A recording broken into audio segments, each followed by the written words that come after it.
Like if I try to move, then there's a signal being sent in my brain.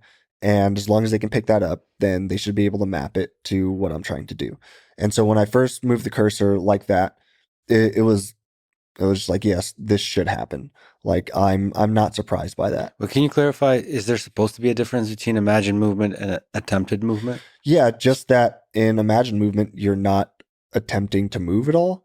So So it's you're like visualizing yourself doing it, visualizing. and then theoretically, is that supposed to be a different part of the brain that lights up in those two different situations? Yeah, not necessarily. I think all these signals can still be represented in motor cortex, but the difference I think has to do with the naturalness of imagining something versus Got it. attempting it, So and it's a- sort of the fatigue of that over time. and by the way, on the mic is Bliss. Uh, so like this is just different ways to prompt you to kind of get to the thing that you're arrived Yeah, at. yeah, Attempted movement does sound like the right thing to yeah, try. yeah.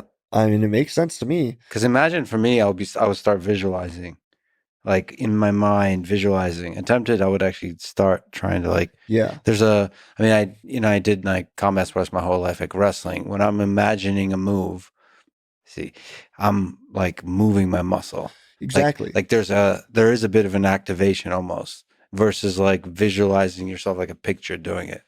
Yeah, it's something that I feel like naturally anyone would do. Mhm. If you try to tell someone to imagine doing something, they might close their eyes and then start Right. physically doing it. But it's just Just didn't click. yeah, it's hard. It was very hard at the beginning. But attempted worked. Attempted worked. It worked just like it should work like a charm. I remember there was like one Tuesday we were messing around, and I forget what swear word you used, but there's a swear word that came out of your mouth when you figured out you could just do the direct cursor control. Yeah, that's it. It blew my mind. Like no pun intended. Blew my mind when I first moved the cursor just with my thoughts and not attempting to move. It's something that I found like over the couple of weeks, like building up to that.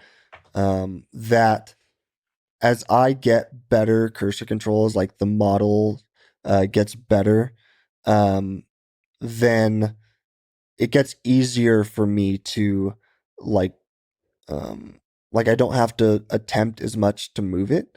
And part of that is something that I'd even talked with them about when I was watching the signals of my brain one day. I was watching when I like attempted to move to the right and I watched the screen as like I saw the spikes.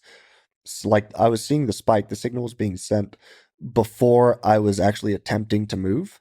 Um, I imagine just because when you go to say move your hand or any body part, that signal gets sent before you're actually moving, has to make it all the way down and back up before you actually do any sort of movement. So there's a delay there. And I noticed that there was something going on in my brain before I was actually attempting to move, that my brain was like anticipating what I wanted to do. And that all started sort of um I don't know, like percolating in my brain. Like it was just sort of there, like always in the back. Like that's so weird that it could do that. It kind of makes sense, but I wonder what that means as far as like using the Neuralink. And